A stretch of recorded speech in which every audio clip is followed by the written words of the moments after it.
ਪੰਜਾਬ ਦੇ ਵਿੱਚ ਜਿੱਥੇ ਪਹਿਲਾਂ ਹੀ ਵੱਡੇ ਪੱਧਰ ਤੇ ਖੱਜਲ ਖੁਆਰੀ ਹੈ ਹੜ੍ਹਾਂ ਦੇ ਕਰਕੇ ਕੀ ਕੁਝ ਬੀਤ ਰਹੀ ਹੈ ਲੋਕਾਂ ਤੇ ਸਾਰੇ ਜਾਣਦੇ ਨੇ।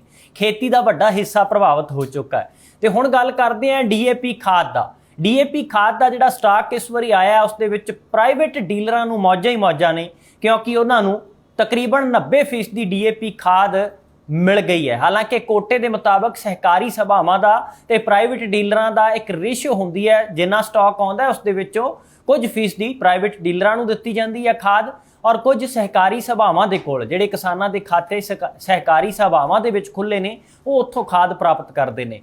ਪਰ ਇੱਥੇ ਹੈਰਾਨੀ ਦੀ ਗੱਲ ਹੈ, ਇੱਕ ਅੰਕੜਾ ਸਾਹਮਣੇ ਆਇਆ, ਉਹ ਰਿਪੋਰਟ ਤੁਹਾਡੇ ਨਾਲ ਸਾਂਝੀ ਕਰਾਂਗੇ ਕਿ ਡੀਏਪੀ ਖਾਦ ਪ੍ਰਾਈਵੇਟ ਡੀਲਰਾਂ ਨੂੰ ਤਾਂ ਗੱਫਿਆਂ ਦੇ ਰੂਪ ਵਿੱਚ ਦਿੱਤੀ ਗਈ, ਪਰ ਸਹਿਕਾਰੀ ਸਭਾਵਾਂ ਨੇ ਜਿਹੜੀਆਂ ਉਡੀਕਦੀਆਂ ਹੀ ਰਹਿ ਗਈਆਂ। 130 ਲੱਖ ਮੀਟ੍ਰਿਕ ਟਨ ਜਿਹੜੀ ਖਾਦ ਆਈ ਉਸ ਦੇ ਵਿੱਚੋਂ ਸਿਰਫ ਤੇ ਸਿਰਫ 10 ਲੱਖ ਮੀਟ੍ਰਿਕ ਟਨ ਹੀ ਖਾਦ ਸਹਿਕਾਰੀ ਸਭਾਵਾਂ ਦੇ ਖਾਤਿਆਂ 'ਚ ਗਈ ਹੈ ਜਾਂ ਉਹਨਾਂ ਨੂੰ ਦਿੱਤੀ ਗਈ ਹੈ। ਬਾਕੀ 120 ਲੱਖ ਮੀਟ੍ਰਿਕ ਟਨ ਤਾਂ ਪ੍ਰਾਈਵੇਟ ਡੀਲਰ ਹੀ ਲੈ ਗਏ। ਹੁਣ ਪ੍ਰਾਈਵੇਟ ਡੀਲਰਾਂ ਨੂੰ ਇੰਨੀਆਂ ਮੌਜਾਂ ਲਵਾਉਣ ਦੇ ਵਿੱਚ ਭੂਮਿਕਾ ਕਿਸ ਦੀ ਰਹੀ ਹੈ?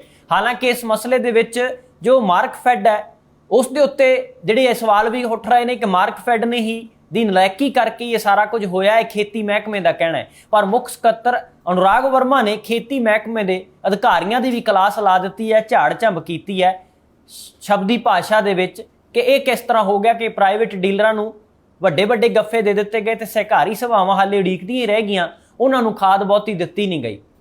ਤੇ ਇਸ ਦੇ ਨਾਲ ਕਿਸਾਨਾਂ ਦਾ ਨੁਕਸਾਨ ਕਿੰਨਾ ਹੋਣਾ ਹੈ? ਇਹ ਸਾਰੇ ਮਸਲੇ ਦੇ ਵਿੱਚ ਪ੍ਰਾਈਵੇਟ ਡੀਲਰਾਂ ਦੇ ਕੋਲ ਜੇਕਰ ਖਾਦ ਜ਼ਿਆਦਾ ਚਲੀ ਗਈ ਹੈ ਤਾਂ ਫਿਰ ਜਦੋਂ ਮੰਗ ਵੱਧ ਜਾਂਦੀ ਹੈ ਫਿਰ ਆਪਣੇ ਮੁਤਾਬਕ ਹੀ ਉਸਦੇ ਭਾਅ ਜਿਹੜੇ ਤੈਅ ਨੇ। ਕਈ ਵਾਰੀ ਤਾਂ ਇਹ ਵੀ ਪਤਾ ਲੱਗਦਾ ਹੈ ਕਿ ਬਲੈਕਮੇਲਿੰਗ ਦੇ ਵਿੱਚ ਵੀ ਡੀਏਪੀ ਖਾਦ ਫਿਰ ਵੇਚੀ ਜਾਂਦੀ ਹੈ।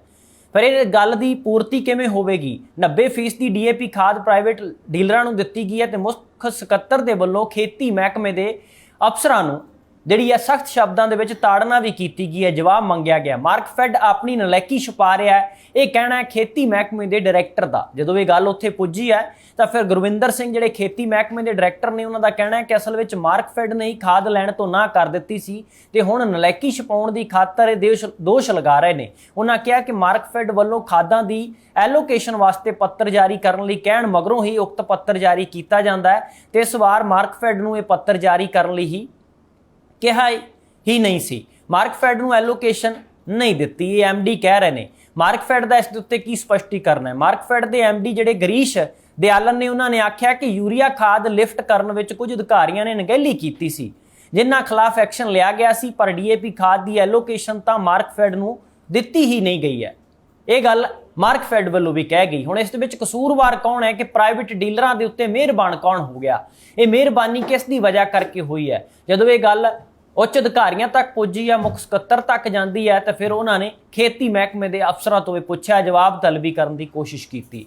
ਪੰਜਾਬ 'ਚ ਡੀਏਪੀ ਖਾਦ ਦੀ ਵੰਡ 'ਚ ਪ੍ਰਾਈਵੇਟ ਖਾਦ ਡੀਲਰਾਂ ਨੂੰ ਗੱਫੇ ਜਿਹੜੇ ਵਰਤੇ ਗਏ ਦਿੱਤੇ ਗਏ, ਇਸ ਦੇ ਬਾਰੇ ਪੰਜਾਬੀ ਟ੍ਰਿਬਿਊਨ 'ਚ ਛਪੀ ਰਿਪੋਰਟ ਪੱਤਰਕਾਰ ਚਰਨਜੀਤ ਸਿੰਘ ਭੁੱਲਰ ਦੀ ਰਿਪੋਰਟ ਦੇ ਮੁਤਾਬਕ ਜਿਹੜੇ ਇਹ ਬਿਆਨ ਤੁਹਾਡੇ ਨਾਲ ਸਾਂਝੇ ਕੀਤੇ ਨੇ। ਇਸ ਤੋਂ ਇਲਾਵਾ ਜੇਕਰ ਹੁਣ ਅੰਕੜਿਆਂ ਤੇ ਝਾਤ ਮਾਰੀਏ, ਖੇਤੀਬਾੜੀ ਮਹਿਕਮੇ ਦੀ ਅਣਗਹਿਲੀ ਕਰਕੇ ਪ੍ਰਾਈਵੇਟ ਡੀਲਰਾਂ ਨੇ ਖਾਦ ਦੇ ਭੰਡਾਰ ਜਮ੍ਹਾਂ ਕਰ ਲਏ ਨੇ ਤੇ ਸਹਿਕਾਰੀ ਸਭਾਵਾਂ ਨੇ ਜਿਹੜੀਆਂ ਉਹ ਉਡੀਕਦੀਆਂ ਹੀ ਰਹਿ ਗਈਆਂ ਕਿ ਸਾਡੇ ਕੋਲ ਤਾਂ ਖਾਦ ਦਾ ਜਿਹੜਾ ਸਟਾਕ ਸੀ ਉਹ ਆਇਆ ਹੀ ਬਹੁਤ ਘੱਟ। ਖੇਤੀ ਮਹਿਕਮੇ ਨੇ ਹਾੜੀ ਦੀ ਫਸਲ ਲਈ ਖਾਦਾਂ ਦੀ ਵੰਡ ਦੇ ਫਾਰਮੂਲੇ ਵਾਲਾ ਪੱਤਰ ਹੀ ਜਾਰੀ ਨਹੀਂ ਕੀਤਾ, ਜਿਸ ਕਰਕੇ ਡੀਏਪੀ ਖਾਦ ਦੀ ਜਿਹੜੀ ਜੁਲਾਈ ਅਗਸਤ ਮਹੀਨੇ 'ਚ ਹੋਈ ਸਪਲਾਈ ਦਾ 90% ਦੀ ਹਿੱਸਾ ਪ੍ਰਾਈਵੇਟ ਡੀਲਰ ਲੈ ਗਏ। ਜਿਹੜੀ ਐਲੋਕੇਸ਼ਨ ਦੀ ਇੱਕ ਅਰਜੀ ਆਉਣੀ ਸੀ, ਚਿੱਠੀ ਆਉਣੀ ਸੀ, ਉਹ ਜਾਰੀ ਹੀ ਨਹੀਂ ਕੀਤੀ ਗਈ। ਫਾਰਮੂਲੇ ਦੀ ਜਿਹੜੀ ਐਲੋਕੇਸ਼ਨ ਦਾ ਫਾਰਮੂਲਾ ਹੁੰਦਾ ਕਿ ਕਿੰਨੇ ਫੀਸਦੀ ਪ੍ਰਾਈਵੇਟ ਡੀਲਰਾਂ ਨੂੰ ਜਾਵੇ ਖਾਦ ਤੇ ਕਿੰਨੇ ਫੀਸਦੀ ਸਹਿਕਾਰੀ ਸਭਾ ਨੂੰ ਦਿੱਤੀ ਜਾ ਸਕਦੀ ਹੈ। ਪੱਤਰ ਸਮੇਂ ਤੇ ਜਾਰੀ ਨਹੀਂ ਹੋਇਆ ਤੇ ਜਿਸ ਦਾ ਫਾਇਦਾ ਫਿਰ ਪ੍ਰਾਈਵੇਟ ਡੀਲਰ ਚੁੱਕ ਕੇ ਲੈ ਗਏ।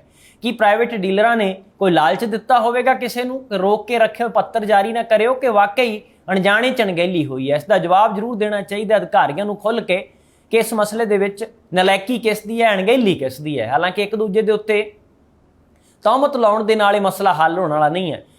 ਔਰ ਹਾੜੀ ਦੀ ਫਸਲ ਦੇ ਲਈ ਖਾਦਾਂ ਦੀ ਜਿਹੜੀ ਵੰਡ ਦਾ ਫਾਰਮੂਲਾ ਸੀ ਉਸ ਦਾ ਪੱਤਰ ਜਾਰੀ ਨਹੀਂ ਹੋਇਆ ਤੇ ਇਸ ਦਾ ਫਾਇਦਾ ਫਿਰ ਪ੍ਰਾਈਵੇਟ ਡੀਲਰਾਂ ਨੇ ਚੁੱਕ ਲਿਆ ਤੇ 90% ਦੀ ਹਿੱਸਾ ਪ੍ਰਾਈਵੇਟ ਡੀਲਰਾਂ ਨੂੰ ਦੇ ਦਿੱਤਾ ਗਿਆ।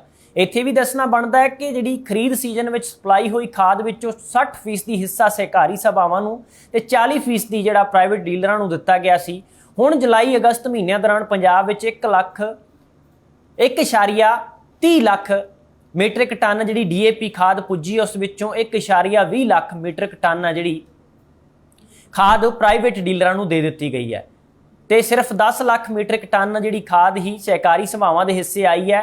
ਇਹ ਮਾਮਲਾ ਜਦੋਂ ਮੁੱਖ ਮੰਤਰੀ ਭਗਵੰਤ ਮਾਨ ਦੇ ਧਿਆਨ ਵਿੱਚ ਲਿਆਂਦਾ ਗਿਆ ਤੇ ਬੀਤੇ ਕੱਲ ਮੁੱਖ ਸਕੱਤਰ ਨੇ ਅਨੁਰਾਗ ਵਰਮਾ ਹੋਰਾਂ ਨੇ ਖੇਤੀ ਮਹਿਕਮੇ ਦੀ ਖਿਚਾਈ ਕਰ ਦਿੱਤੀ।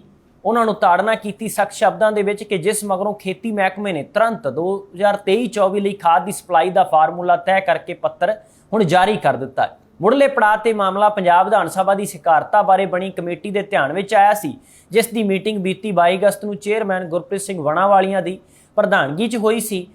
ਇਹ ਵੀ ਪਤਾ ਲੱਗਾ ਕਿ ਮੀਟਿੰਗ ਵਿੱਚ ਮਾਰਕਫੈਡ ਨੇ ਕਮੇਟੀ ਕੋਲ ਖੁਲਾਸਾ ਕੀਤਾ ਸੀ ਕਿ ਖੇਤੀ ਮਹਿਕਮੇ ਵੱਲੋਂ ਪੱਤਰ ਜਾਰੀ ਨਾ ਹੋਣ ਕਰਕੇ ਹੀ ਖਾਦ ਦਾ ਵੱਡਾ ਹਿੱਸਾ ਪ੍ਰਾਈਵੇਟ ਡੀਲਰਾਂ ਕੋਲ ਚਲਾ ਗਿਆ। ਇਸ ਦੌਰਾਨ ਪੰਜਾਬ ਰਾਜ ਸਹਿਕਾਰੀ ਸਭਾਵਾਂ ਕਰਮਚਾਰੀ ਯੂਨੀਅਨ ਦੇ ਸੂਬਾ ਪ੍ਰਧਾਨ ਬਹਾਦਰ ਸਿੰਘ ਦਾ ਕਹਿਣਾ ਹੈ ਕਿ ਖੇਤੀ ਮਹਿਕਮੇ ਦੀ ਅਣਗਹਿਲੀ ਕਾਰਨ ਪ੍ਰਾਈਵੇਟ ਡੀਲਰ ਖੁੱਲ੍ਹ ਕੇ ਕਿਸਾਨਾਂ ਦੀ ਲੁੱਟ ਕਰਨਗੇ। ਉਹਨਾਂ ਕਿਹਾ ਕਿ ਖਾਦ ਸਪਲਾਈ ਦੀ ਵੰਡ ਨੂੰ ਲੈ ਕੇ ਅਗੇਤਾ ਪੱਤਰ ਜਾਰੀ ਹੋਣਾ ਚਾਹੀਦਾ ਸੀ, ਜਿਹੜਾ ਨਹੀਂ ਹੋਇਆ। ਮੁੱਖ ਸਕੱਤਰ ਅਨੁਰਾਗ ਵਰਮਾ ਨੇ ਕਿਹਾ ਕਿ ਖਾਦਾਂ ਦੀ ਵੰਡ 60-40% ਦੇ ਅਨੁਪਾਤ ਵਿੱਚ ਕਰਾਉਣ ਲਈ ਪੱਤਰ ਜਾਰੀ ਕੀਤਾ ਗਿਆ ਤੇ ਹੁਣ ਜੋ ਖਾਦ ਹੋਰ ਆਵੇਗੀ, ਜਿਹੜੀ ਤਾਂ ਪ੍ਰਾਈਵੇਟ ਡੀਲਰ ਲੈ ਗਏ ਉਹ ਤਾਂ ਲੈ ਗਏ, ਹੁਣ ਜਿਹੜਾ ਹੁਣ ਸਟਾਕ ਆਉਣਾ ਹੈ, ਹੁਣ ਸਪਲਾਈ ਹੋਣੀ, ਉਸ ਦੇ ਵਿੱਚ 60% ਹੈ ਜਿਹੜਾ ਉਹ ਤੇ 40% ਦਾ ਅਨੁਪਾਤ ਦੇ ਮੁਤਾਬਕ ਹੀ ਪ੍ਰਾਈਵੇਟ ਡੀਲਰਾਂ ਨੂੰ 40% ਤੇ ਸਹਿਕਾਰੀ ਸਭਾਵਾਂ ਨੂੰ 60% ਦਿੱਤਾ ਜਾਵੇਗਾ। ਪਰ ਇਸ ਤੋਂ ਪਹਿਲਾਂ ਆਈ ਖਾਦ ਦਾ ਬਿਲਕੁਲ ਉਲਟ 90% ਪ੍ਰਾਈਵੇਟ ਡੀਲਰ ਨੇ ਜਿਹੜੇ ਲੈ ਗਏ। ਇਸ ਤਰ੍ਹਾਂ ਦੀ ਕਾਣੀ ਵੰਡ ਤੋਂ ਬਚਾਉਣ ਦੇ ਲਈ ਸਹਿਕਾਰੀ ਸਭਾਵਾਂ ਨੇ ਜਿਹੜੀਆਂ ਉਹਨਾਂ ਨੂੰ ਬਣਦਾ ਅਨੁਪਾਤ ਮਿਲੇਗਾ ਤਾਂ ਇਹ ਗੱਲ ਆਖੀ ਗਈ ਹੈ, ਦਾਅਵਾ ਕੀਤਾ ਗਿਆ। ਪਰ ਫਿਲਹਾਲ ਜਿਹੜੀ ਖਾਦ ਦੀ ਸਪਲਾਈ ਆਈ ਸੀ ਉਸ ਦੇ ਵਿੱਚੋਂ ਬਹੁਤਾ ਹਿੱਸਾ ਪ੍ਰਾਈਵੇਟ ਡੀਲਰ ਲੈ ਚੁੱਕੇ ਨੇ।